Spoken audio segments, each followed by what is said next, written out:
Hey, I'm Lulu Miller. And I'm Latif Nasser. This is Radiolab. And last week, the White House is waiving more than 24 federal laws. You might have seen in the news that the Biden administration is going to resume construction of a wall along the southern border. This despite promising not to build another foot of the wall if elected. Also, Democratic mayors have been basically complaining about the waves of migrants this issue coming to their cities and states. Will destroy New York City. Mayor Eric Adams escalating his frustration during a town hall. Which all kind of feels a little upside down. And that reminded me of a series of stories we did a few years ago that helped me to realize just how complicated the debate around the border is and how that sort of feeling of upside downness, that's kind of more a continuity than a change. Anyway, all of that news just made me think we need to play this. Yeah, and as someone who was not here when this piece was made, who had nothing to do with making it, I am allowed to say I truly think it is one of the best things we've ever made.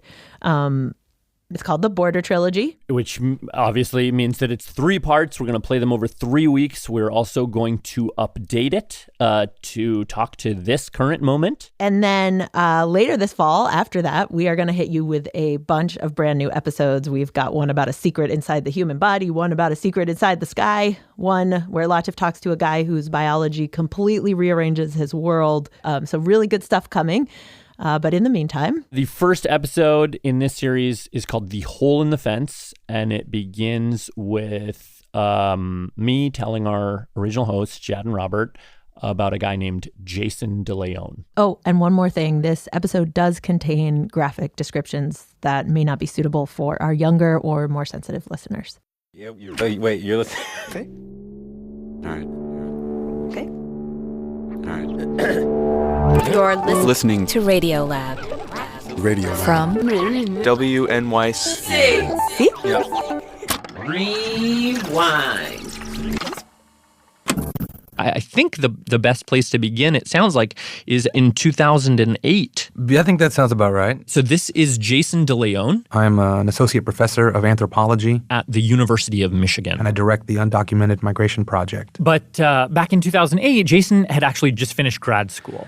And my doctoral dissertation was on ancient stone tools. The lithic industries of San Lorenzo Tenochtitlan, an economic and technological study. About as far removed as you can be from the stuff that I'm doing right now. Using obsidian technological data from 11 domestic and non-domestic contexts. Just to explain, Jason was on his way to being an archaeologist. So he would go out into the field, do these digs in different parts of Mexico, and find these little fragments of old stone tools. This study focuses primarily on percussion flake tools. Dating back to about 1000 BC. An industry that has often been ignored in Mesoamerican lithic analyses. And then he would write these papers. I evaluate these models by comparing differences in the frequencies of various tool types. You know, in these journals that just a handful of people would read.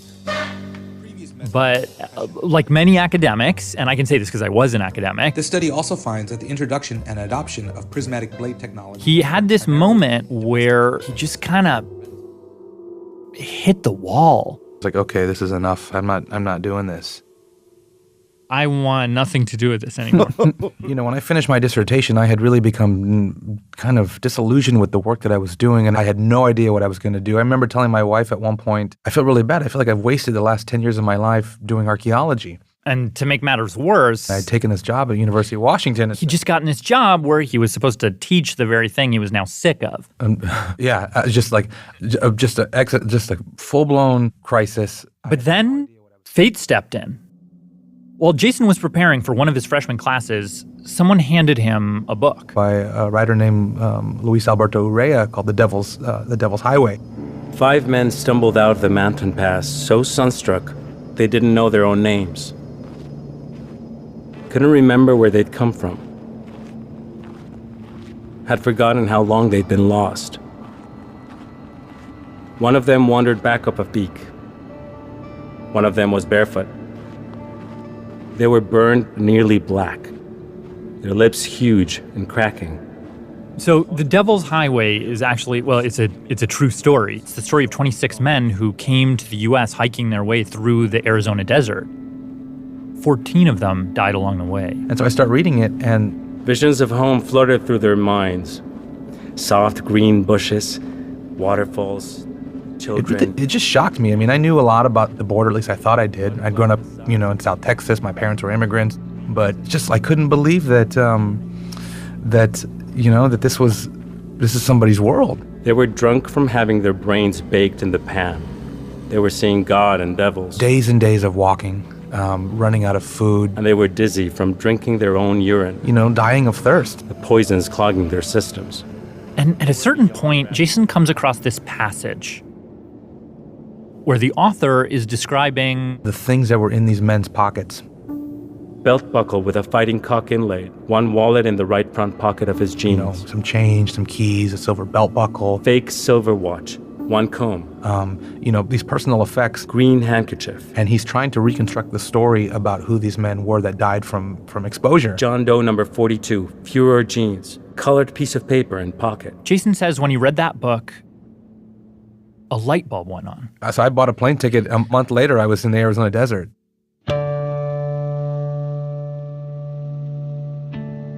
Jason gets out to Tucson, Arizona, and he manages to convince someone from a local NGO to basically show him around and be his guide. When I said, I want to look at the stuff that migrants are leaving in the desert, I was like, all right, you want to see this stuff? I'm going to take you real deep into the desert and see what you're made of. This guy just ran me through the ringer.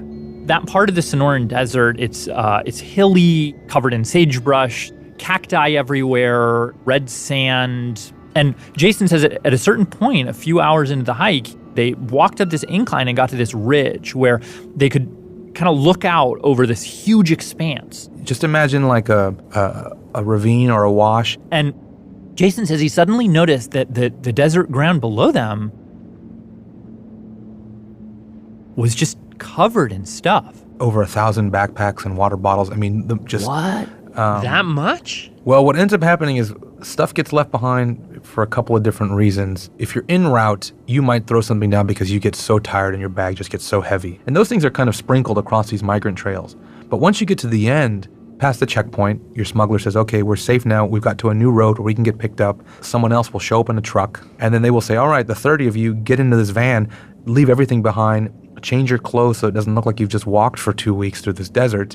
And so when groups were moving really big, you would see things the size of football fields of just stuff everywhere. Gatorade bottles, Bibles, photographs, toys, the kind of random things that you might throw in your bag and say, I'm leaving my home forever, and these are the things I want to take with me. You see things like a diaper bag or a baby bottle, and you wonder, my God, who just came through this, and what's happened to them. So, for the next several years, Jason just keeps going back to this stretch of the Sonoran Desert. Ripped clothes, fragments of clothes in bushes. Gathering whatever he could find. Dirty socks. And, like an archaeologist, he would collect this stuff. Bandages. Itemize it, categorize it. Cocktail dresses, high heel shoes. Try and figure out who it came from, why it was there. Baby bottles, hair curlers, toys, wrappers. He did this year. Sneakers, photographs. After year. Socks. Picking up this. Shoes, dresses. Picking up that. Backpacks, Bibles, bottles. And then one day, human arm. He finds an arm. Wedged between some rocks. Like an entire arm up to the shoulder. Just sort of sticking out between two rocks. I mean, there was no flesh other than the things that were holding the joint together. Oh, wow. Yeah. Jason and his guide, the folks he was there with, they began to search the surrounding areas for other parts of the body. I mean, really the goal was to try to find the skull. Because in terms of identification, I mean, your best luck is going to be if you can get the pieces of the skull. Because if you can find pieces of the skull, maybe you can ID the body. And if you can ID the body, maybe you can tell the family, here's what happened to your loved one. And so we were out there basically digging around for other parts of this person. We come across a human tooth. Some little tiny bits of rib bones. But we never find the skull. And I realized that nobody's ever going to identify this person. There's just not enough left of them, and this is not likely to be a case that will be solved. Now, Jason says he knew, of course, that people were dying in the desert, but to see this... The fragments of a person who had basically been erased. You know, it's very... I mean, it's kind of it sort of just kills you. Eventually, he began to have these nightmares. Snakes coming out of the eyes. About the missing skull. Birds swooping down and pecking out the eyes. Coyotes playing soccer with this person's skull. And for weeks, he couldn't shake this simple question. You know, what did this to this person? And how many other bodies like this might be out here? How did it get to be like this? And those questions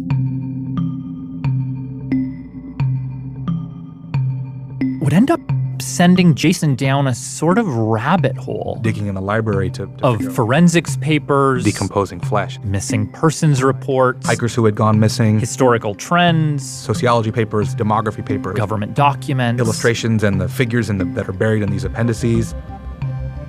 And over the next several years, Jason would end up putting together this truly startling portrait of lost stories, hidden statistics, little-known policy decisions along our southern border that completely upended how I think about this issue. The immigration issue poses real problems and challenges that we're constantly fighting about. We will build a great wall along the southern border. But still never quite seeing. This is part one of a three-part series on our southern border. We'll be doing it today and then next week and the week after. Part one, a hole in the fence. All right, so I thought I'd start us off with Jason's question. How did it get to be like this? How did it get to be that so many people cross into America through the desert? Like, that's the classic image you have, is someone walking through the desert. Why, out of all the places along the border that you could cross, why is it that so many people are crossing in the hottest and most unforgiving place imaginable? And one of the things that Jason ended up telling us about that we found most striking was simply the numbers, the yearly numbers of migrant deaths in the desert. And I mean, it is shocking. If you look at the data, there's a very stark moment when things shift. It turns out that if you're looking at the number of people dying in the Sonoran Desert, the numbers are a bit tough to pin down, but in the early 90s, it's single digits, 5 bodies one year, 6 bodies another year, 7 bodies another. And then all of a sudden, overnight, in the late 90s, you go from 5 to 10 bodies to hundreds. I mean, it used to be that if you wanted to cross the U.S.-Mexico border, you'd go down to Tijuana at dusk, a place called the Soccer Field. You would hop the fence with about 100 other people, and you would just bum rush the Border Patrol, and half of you would get by, would make it into the U.S., and the other half would get caught, sent back, and people would do it again the next day.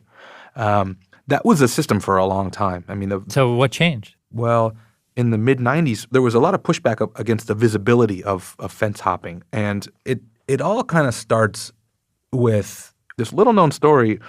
There's a great book by this guy Timothy Dunn called Blockading the Border, and it's about these Latino high school students in Texas, right on the U.S.-Mexico border. We ended up calling the author he mentioned, Timothy Dunn, and then getting so interested in the story that Dunn laid out for us that we're going to leave Jason behind for a while, and we're going to go on a little trip. Yes. That, by the way, is co-reporter Tracy Hunt. Yes. All right. Well, so where are we going to go? We're going to go to El Paso, Texas. So Tracy and I went to El Paso a while back. Do you ever think how you'd like have been totally different if you were just born somewhere else? Of course you thought that. If I was born somewhere else? Yeah, of course. I mean, I think about that. I feel like I guess I got distracted at that point. We didn't finish the conversation, but anyway. 2 flags flying, the American flag and the Texan flag. We went down to El Paso to visit a high school. Called Bowie High School. Home of the Bowie Bears. Guys, the bell rang. I don't think you guys are listening much to me. You know, in many respects, it's just, your typical American high school. Good morning, Ben. Yeah, baby. Taco Tuesday. You've got your Taco Tuesdays. Grade school. What else? It's 9th through 12th grade. About 1,200 students. All right, guys. So please take out your notes. Okay? Because it's Texas, football is a big deal. And on their campus, they have this huge football stadium with those big, Friday night lights. They've got a marching band, the Pride of the South Side. It's, your typical Texas high school. Yeah, but there is something a little different about it, and that is that almost all the students here... Jennifer is here, Eduardo is here, Jose... ...are Mexican-American. Gisela... Oscar. And, we actually talked to one former teacher. This is Juan Seibert Coronado. I was a teacher at Bowie High School in the 1980s and 1990s. And what did you teach? I taught history. And he said that in all his years teaching at Bowie... Taught there for 21 years and never had a single Anglo student. Really? Yes. Never taught a single white student. But the reason we went to Bowie High School is because something happened there in the early 90s, something that it sort of in a kind of roundabout and totally unforeseeable way completely changed the way we think about the U.S.-Mexico border. So where we're going to start the story is actually in one of Juan Seibert Coronado's classes. The class was immediately after lunch. And on this particular day, they were going to have a debate in class. And one of the debaters, one of the kids who was going to be part of the debate, was late. Yes. His name was Albert. Albert often came late to class. And so we'd been waiting and waiting and waiting for him. 10 minutes went by, 15, 20. And eventually he showed up being dragged in by this campus security guy. The school security guard. And I thought, the security guard brought him in because he was, out doing some miscreant stuff like smoking pot again. and so I kind of lay into Albert for being late again and for, not holding up his responsibilities to his class. But Albert's like, no. Albert says that he had been at the handball court playing with his friends. And then when it was time to go from the court back to class, these two Border Patrol agents just came out of nowhere in their green uniforms, demanding to see his papers. Like, who are you? Where are you from? Let me see your ID. Yeah. And Albert tries to give them his school ID, but they wouldn't take it. And they actually told him that he needed a federal ID of some sort for them to believe at all that he was a United States citizen or belonged on the campus. And Juan's just standing there like, Border Patrol, really? I was haranguing the kid, obviously. But then 3 or 4 other students in class just kind of stepped in and said, no, what Albert's telling you is true. Not only is Albert telling the truth, but in the last couple of weeks, Border Patrol had been on the handball courts and on the playing fields repeatedly. Stopping students, harassing students. And I was, quite frankly, shocked. Juan says, of course, he knew that the Border Patrol was around because of where the school is situated, which we'll talk about in a second, but he just never understood how present they were in his students' lives. I was having a hard time processing this. So over the next few weeks, Juan started asking around different students, being like, hey, have you had anything happen with Border Patrol at school? And I got literally hundreds of stories.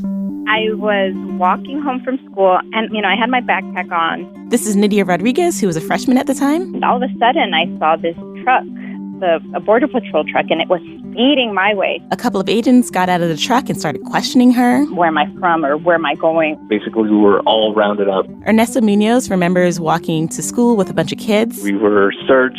Our backpacks. And again, a couple of agents got out, started asking him questions. Where we were born, our date of birth, what classes we were taking. We stop and they get out of the truck. Marcela De León, who was walking with a friend near school. And they go, what do you have in the bag? And I go, books. What else would I have in my bag? They're like, well, let us see. I was walking, they yelled at me, hey, get over here. Ricardo Villalma. They sped up to me and they stopped in front of me and asked me, what's in the bag? It was like, books. One of them ripped the bag out from my hands. As I was trying to pull it away from him, the other one grabbed me and pushed me up against the truck, forcibly took the bag away, rifled through it, pushed me off of or they pulled me away from the truck, threw my bag at me and told me to get out of here. As these stories came out, it became clear that even the staff had had its run-ins with the Border Patrol. We talked to the assistant football coach, Ben Murillo. He told us there was this moment he was driving with two of his football players. They got pulled over by the Border Patrol, and one of them actually pointed a gun at his head. Never had a gun pulled on me. So I thought, okay, my life is over.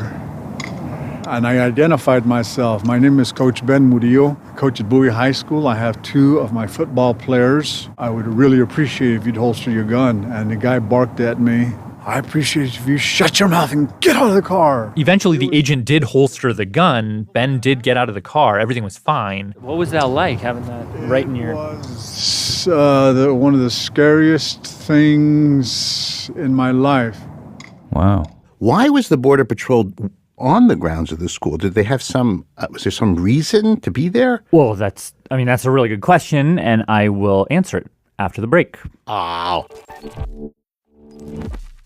All right, 3, 2, 1. I'm Jad. I'm Robert. I'm Latif. I'm Tracy. This is Radiolab. And today we are bringing you the first of 3 stories that we will air over the next few weeks on border crossings at the U.S.-Mexico border. When we last were with you, just before the break, we were talking to a bunch of former high school students that attended Bowie High School. And really, these are students who know they're on the Mexican border because they have been interrogated by police. Some of the teachers were harassed. Border Patrol stopped them to search their bags, demand papers, even in one incident, pulling a gun on the football coach. And I think to understand what was going on at Bowie High School, you have to understand something else. The legend of El Paso. You have to understand El Paso. There's a spirit, a flavor. So come on, amigo, and see it for yourself. From 30,000 feet above the desert floor, I see it there below. It's right on the border of Texas, Mexico, and New Mexico. It's right there. It's right there. It's also the biggest city. The West Texas city of El Paso. That shares a border with Mexico, too. And the other thing to know about it is that it kind of has a mirror city on the other side of the border, which is Juarez. Ciudad Juarez. The largest city on the U.S.-Mexico border. So the two cities are separated by this little sliver of the Rio Grande, but they were essentially the same city up until 1848, when the U.S. invaded Mexico and annexed half the country. And even now, according to Juan, this mythical division between these two cities, it just doesn't exist for most of us. I mean, I go to the dentist over there. I buy cigarettes over there. Okay, I smoke, yes. Okay. Almost everybody in El Paso knows people who live in Ciudad Juarez. Yeah. People in Ciudad Juarez know people who have family members who live in El Paso. Yeah. I mean, this is literally one community. But the thing is, when everything was going down at Bowie in the early 90s, it was a community in crisis. So, come on, amigo. Tonight, see it for yourself. The peso crisis has spilled across the Rio Grande. In the 80s, the Mexican peso crashed. A dramatically devalued peso is causing havoc with prices and wages. And so people in Juarez started flocking to El Paso because, well, that's where the jobs were, like jobs in construction. Or childcare, gardening. So you had tons of people getting these permits to come into El Paso legally, but then you had all these other people. Workers who can't get permits required by U.S. law. Who couldn't get permits, but they still needed to work. Simply respond to the laws of supply and demand. And so they started coming too. Making illegal dashes across the border to the United States at unprecedented numbers. I mean, it was as high as like 10,000 people a day. A day? Coming back and forth illegally, basically, for their commute to work. It was chaos. It was a mess here. We spoke to this former Border Patrol agent, a guy named David Ham. Anti-smuggling special agent. He told us that when he was on that job, before dawn, you could go down to certain parts of the Rio Grande. You'd have 100, 200 people lined up. Waiting on the river's edge. Sun come up and here they'd come. It's morning in America and the rush hour has begun. The rush to cross the Rio Grande into El Paso. And there are videos where you can see this. You see people wading into the shallow parts of the river to cross over to El Paso. If they don't want to get wet, they can pay a young entrepreneur a small fee and raft across. And so for people like David, these Border Patrol agents... Okay, here comes about 100. It becomes this cat and mouse game where... Probably the way we had always done business. They come in, you chase them, catch them, and send them back. day and night and day and night. It was A never-ending job. And it was something, you'd catch the same guys 2 or 3 times a shift sometimes. So it was chaos. Obviously, we're not accomplishing 100% of our mission. And this is actually kind of hilarious. So, around this time in 1992, there was this television interview, and Dale Musagades, he's the sector chief of the Border Patrol in El Paso. He's wearing his green hat with his green uniform, with the gold shield on his chest. If we were not here and did not keep a lid on this situation, and in the shot behind him, there would be just an absolute free inflow from other countries. You can see people climbing up the banks of the Rio Grande and just walking into El Paso. That's like having Wyatt Earp standing in front of 3 bank robbers robbing a bank. Yeah, exactly. And okay, how many entries? All right, so it was reported at the time that for every 1 migrant the Border Patrol caught, there were at least 3 to 5 who snuck in and didn't get caught. And the Border Patrol said that this was because they just didn't have the resources. They didn't have the money or the agents to apprehend all these people that are coming in. Which finally brings us back to Bowie High School. Okay. All right. Okay, yeah, let's try it. Because there's 2 important things about Bowie. Okay, I'm counting my steps, actually. Here, okay, from the sidewalk. 1, Bowie is right. 4, 5, 6. Right on the border. 8, 49. But basically it's 50. That was 50 steps.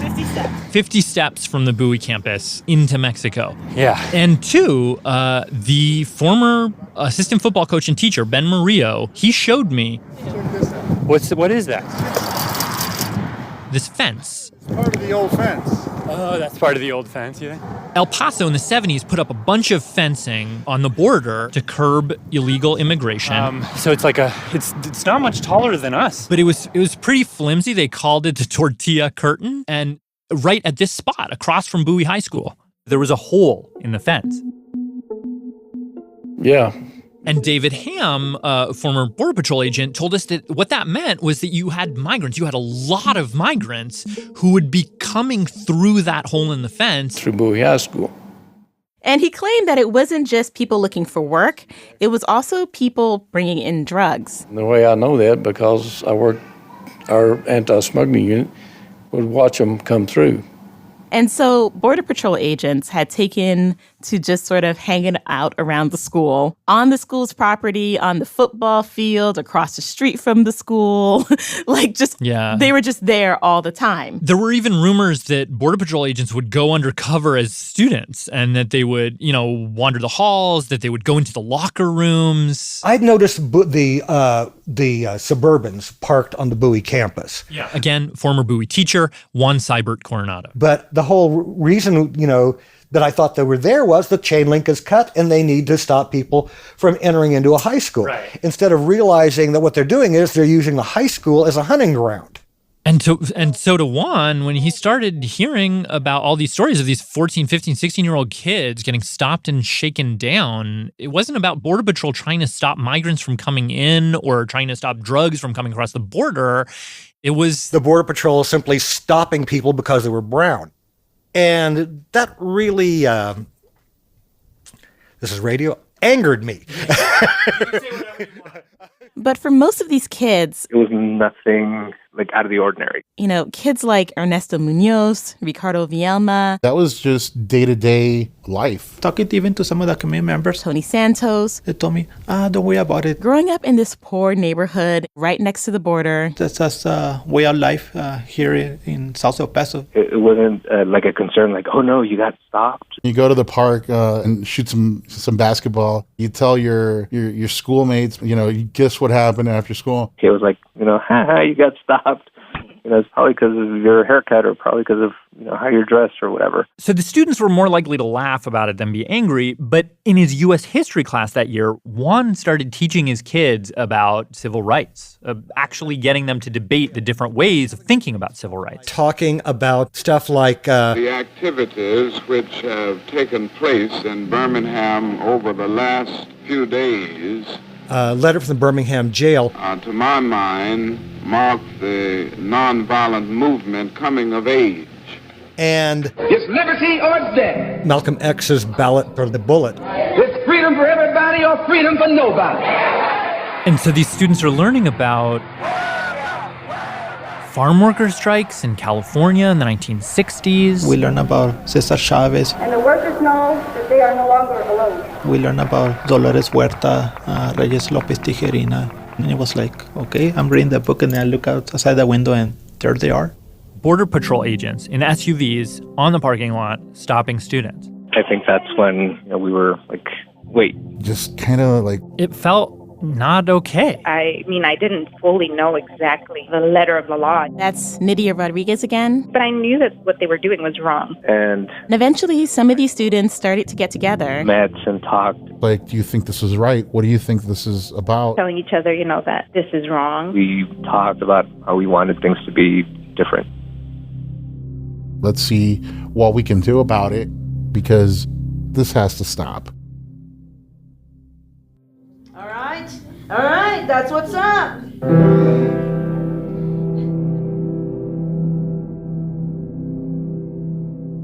Coming up, Juan and his students fight back. We'll continue in just a moment. Let's do some more warm-ups.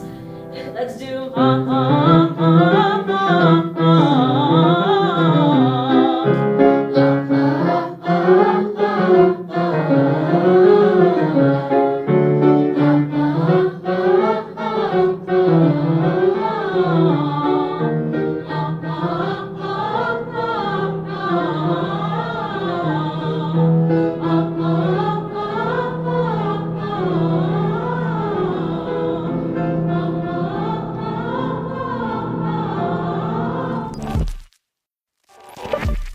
Chad, Robert, Latif, Tracy, and hello, Ricardo, and Tony.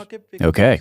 All right, so some of these kids at Bowie High School, they actually belong to this group. Mecha. Movimiento Estudiantil Chicano de Aztlán. Which is a Chicano civil rights group. That has been around for a while, I guess, since the 1960s. It was a college group, but these kids at Bowie actually petitioned them to have a chapter at the high school. And Mecha said, sure. We were the first ones to get a collegiate group. And they asked Juan if he could, supervise. We would meet about once a week, and our meetings tended to be 30, 40, 50 kids packed into a classroom. And for one of these meetings, Juan brought in one of his friends, a woman named Susan Kern. She worked for the Border Rights Coalition. And so she comes in, and these students start telling her, what's been going on. And they ask her, do we have any rights here?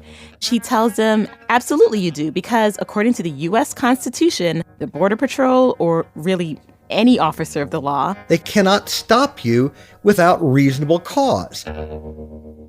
They have to have seen you cross the border, or when you saw them, you started acting fidgety, or you ran away, or something. They can't just arbitrarily stop you, question you, just because of the color of your skin. That's not enough to stop you. Because if that's the only reason they have to stop you, then they're violating your Fourth Amendment right. The right to be protected from unreasonable searches and seizures. Exactly. They just said, you know what, your rights are getting stomped all over. Let's see what we can do about this because it needs to stop. After Susan explained that their rights were being violated, the conversation turned to, what are we going to do about it? We had a lot of students who were suggesting things that were probably, slightly inappropriate. Like, how about we just curse them out? Which I thought, well, maybe that's not a bad approach. But apparently, according to Juan's friend Susan, off was not the right response. That can maybe get you in trouble? Can be considered assault. And so another student said, well, what if we just run away from them? No. Another kid was like, what if we fight back? Oh, God. Definitely don't do that. Mm-mm. But finally, one of the students who's been watching Law and Order, Debbie Mason, you're under arrest for the attempted murder of your mother. No, this is a mistake. Who knew all about saying you have the right to remain silent. The right to remain silent. Carolyn Tyler, you have the right to remain silent. He was like, that's a thing. It's your Fifth Amendment constitutional right. And it's something that you typically hear. I have, however, been instructed by my counsel not to testify based on my Fifth Amendment constitutional rights. When rich white dudes get in trouble. On the advice of counsel, I invoke my Fifth Amendment privilege and respectfully decline to answer your question. But this one Bowie Mecha student was like, why don't we do that?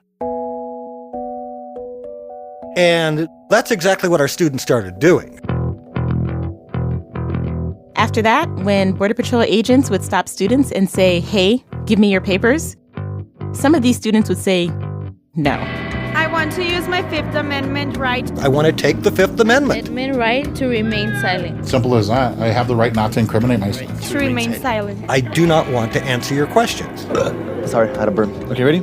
I have a Fifth Amendment right to remain silent. Remain silent. I don't want you to go through any of my stuff. Right to remain silent. You're not going through my backpack. I'm not talking to you. I want to use my Fifth Amendment. Fifth Amendment right. And the message started spreading around. Right to remain silent. Remain silent. Silent. Silent. Silent. Silent. That we really don't need to answer these people's questions. To remain silent? Yeah, that was perfect. You nailed it. Nice to meet you all. Have a good day. Bye. Well, I'm kind of trying to imagine myself being you and giving advice to these students. And on the one hand, obviously, this is their legal right not to provide this information. On the other hand, I can imagine that, I've heard that there are these Border Patrol abuses. There are, there are times when this doesn't go well. And I'm telling these students to go out and basically, stonewall these agents, and it could put them in harm's way. And it did frequently.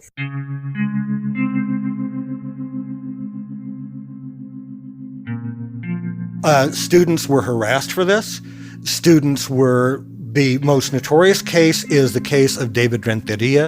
And the way it all started was on June the 3rd. So this is David Renteria from a documentary that was made in the 90s about Bowie High School. Yeah, so David Renteria, he was a senior at Bowie. A legally blind student who was coming home from graduation practice. And this one day, he and his friend are just walking down the street, and a Border Patrol truck rolls up. They stopped and they asked us for citizenship, and I responded, you're a citizen. My friend did the same thing, and then they asked us again, what is your citizenship? I said, you're a citizen. They asked us again, and I said, you're a citizen. And I looked at my friend and said, you know what, let's go. Kept on walking. And the Border Patrol agent on the passenger side said if we didn't stop, they were going to beat us up real bad to the point that we weren't going to be able to move. So this Border Patrol agent gets out of the truck, comes up to David, and started threatening to break his arm if he tried to walk away. Felt his hand on my left elbow. He jerked it back. He jerked it. I turned and faced him. And I looked at him. I'm taking the Fifth Amendment. I'm exercising the right to remain silent. And he got me and he slammed me against the fence. And he put his left arm on the back of my neck. And he kicked my legs. Slapped him in his face, apparently.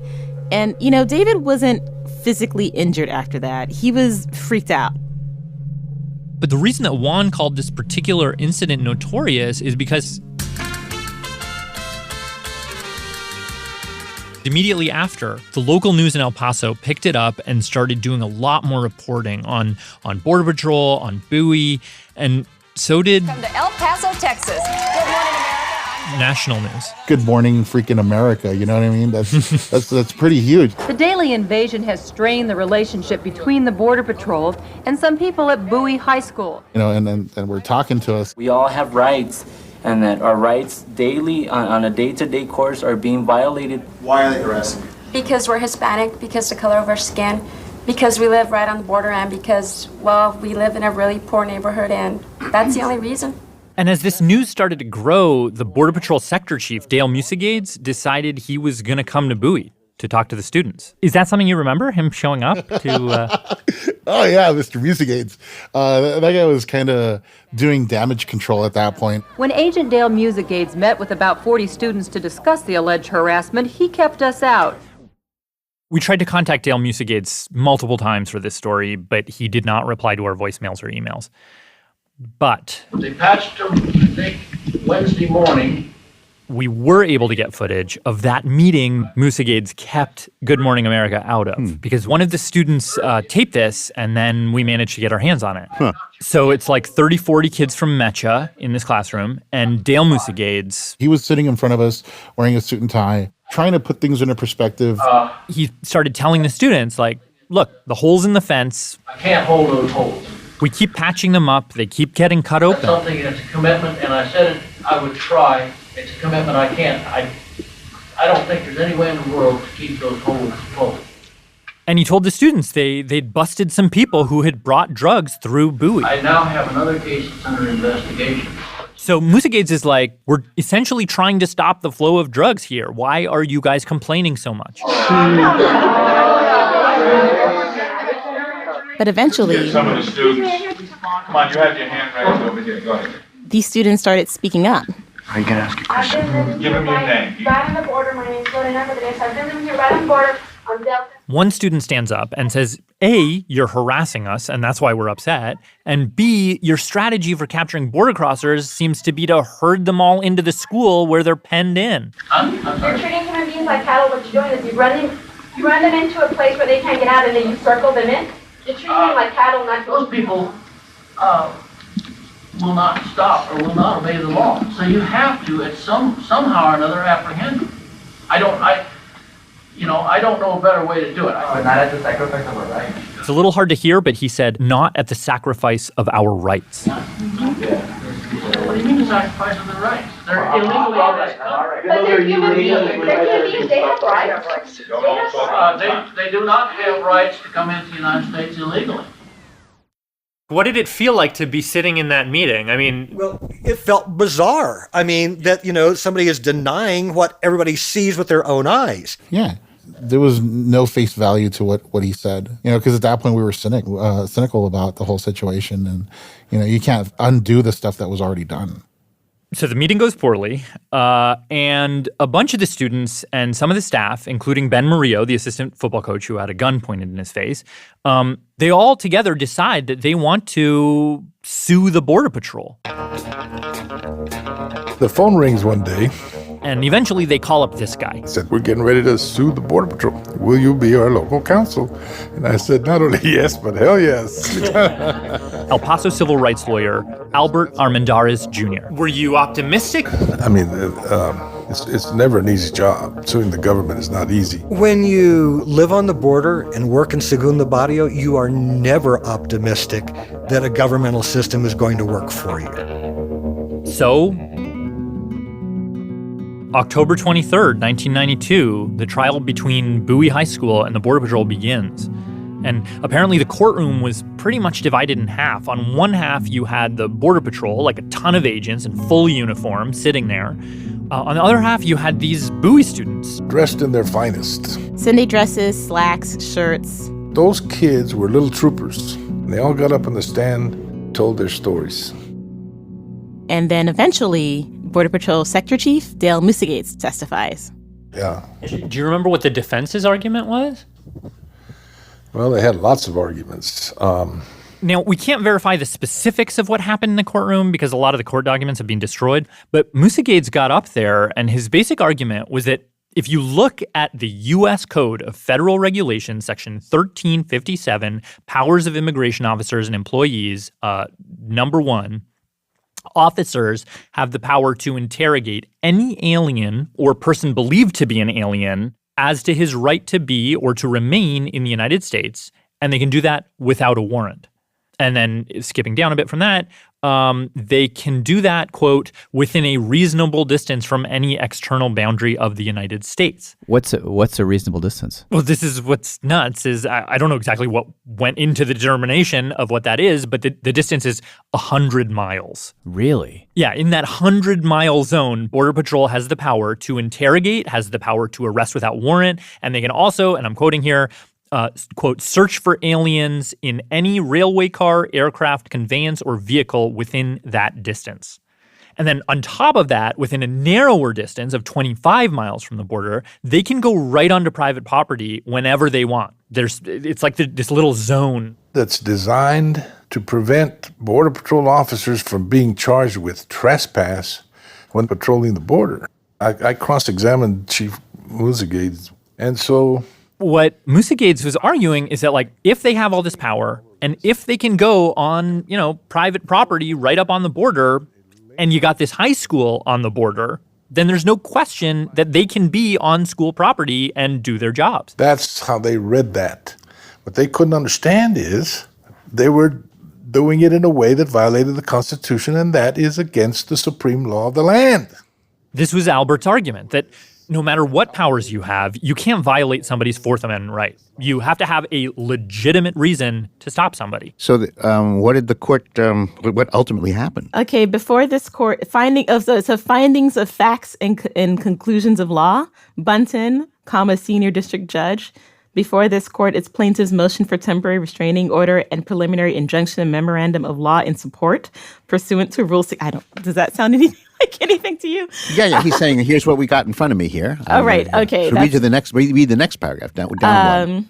Jurisdiction and venue. Okay, that means reading the next findings paragraph. Of fact, the litigation, the named individual plaintiffs are Go to the very, very bottom, last paragraph. See what that is it I hereby order? The court hereby enjoins the Immigration and National Naturalization Service, the INS, which is at the time was above the Border Patrol, from stopping and questioning an individual as to his or her right to be or remain in the United States unless the agent has reasonable suspicion based on specific articulable facts involving more than the mere appearance of the individual being of Hispanic descent.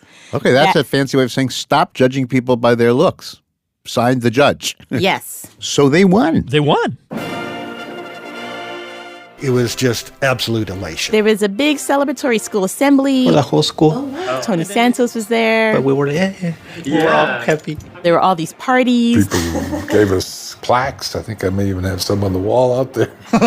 It was pretty awesome. Again, former student Ricardo Vialma. It was crazy, to say the least. The final ruling holds that the Border Patrol did violate constitutional rights. You just don't see the agents on our campus anymore? That's the assistant football coach, Ben Murillo, who ended up being the lead plaintiff in the lawsuit. They're treating us like people, not like second-class citizens, not like we have to be submissive simply because they're federal agents. We couldn't believe that we took on the federal government and won. That was one of the first times that I was really proud of what our government, stands for.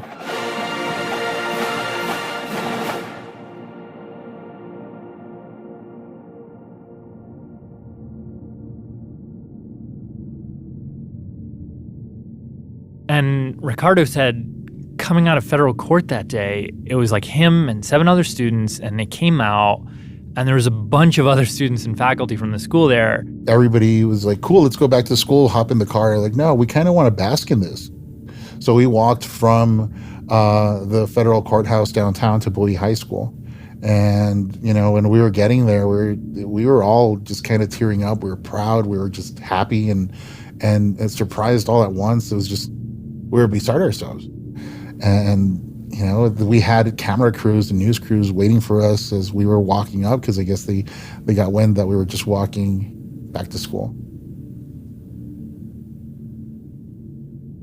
But in the wake of this victory, in the months following, there would be a chain of events that would really drastically change the U.S.-Mexico border forever and take us to where we are now.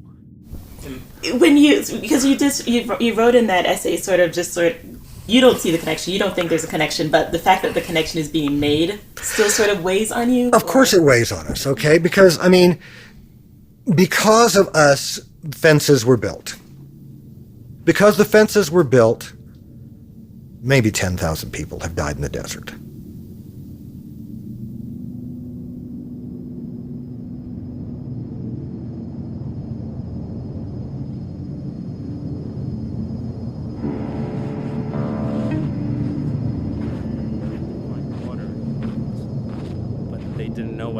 Among the many before them might hold some hope.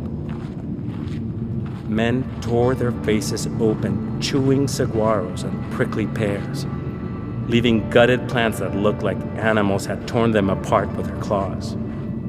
The green here was gray. They walked west, though they didn't know it. They had no concept anymore of destination. They were in a vast trickery of sand. One of them said, "Pinches piedras," he said. Damn heat, damn This episode was reported by Latif Nasser and Tracy Hunt and produced by Matt Kilty with Bethel Habte, Tracy Hunt, and Latif Nasser. Special thanks to Timothy Dunn for writing the book that really guided our story of Bowie High School, and to Chris Swan and Kevin Lavelle with KVIA for the archival footage they gave us, and to Gustavo Ravelas at the El Paso Independent School District. To Principal Francisco Ordaz, Sam Attell, Grace Hernandez, and the rest of the staff at Bowie High School. To Maggie Southard Gladstone from Hachette for allowing us to use excerpts from The Devil's Highway. To Eric Robledo and Michael Wells at the Parsons School of Design at the New School. And to Susan Kern and Debbie Nathan. Okay, so that was the first of our Border Trilogy series. You'll hear the rest of the series, the next 2 episodes, updated over the next 2 weeks. And before we go for today, we wanted to acknowledge that Tracy Hunt, who you heard co-reporting that story, was one of many people affected by layoffs at WNYC last week. We're going to miss her so much. She was not just an incredible reporter and riveting interviewer. She was like a kind of, I don't know, moral compass of this place. And Tracy was not the only person from the Radiolab family that was let go. We also want to shout some love at Julia Longoria, who was at Radiolab for a while, made the episode Americanish, but then also hosted the new incarnation of More Perfect, as well as Amy Pearl, the alpha gal herself, if you remember that episode about her tick bite giving her a meat allergy. She was also laid off after, decades at the station. And finally, we wanted to say goodbye to Anna Raskuet-Paz, our digital media producer. If you receive our newsletter, you will have read many of her beautiful essays. We are going to miss all of you, and we envy whoever gets to work with you next. Thanks for all the beautiful stuff you made. Next week is episode 2 of the Border Trilogy. It's called Hold the Line. Catch you then.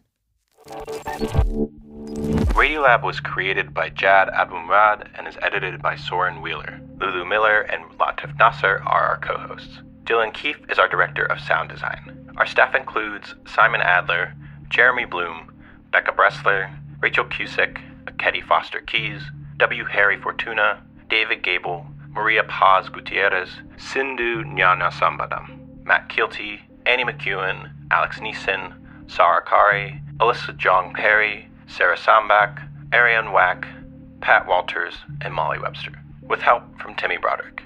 Our fact checkers are Diane Kelly, Emily Krieger, and Natalie Middleton. Hi, this is Tamara from Pasadena, California. Leadership support for Radiolab science programming is provided by the Gordon and Betty Moore Foundation, Science Sandbox, a Simons Foundation initiative, and the John Templeton Foundation. Foundational support for Radiolab was provided by the Alfred P. Sloan Foundation.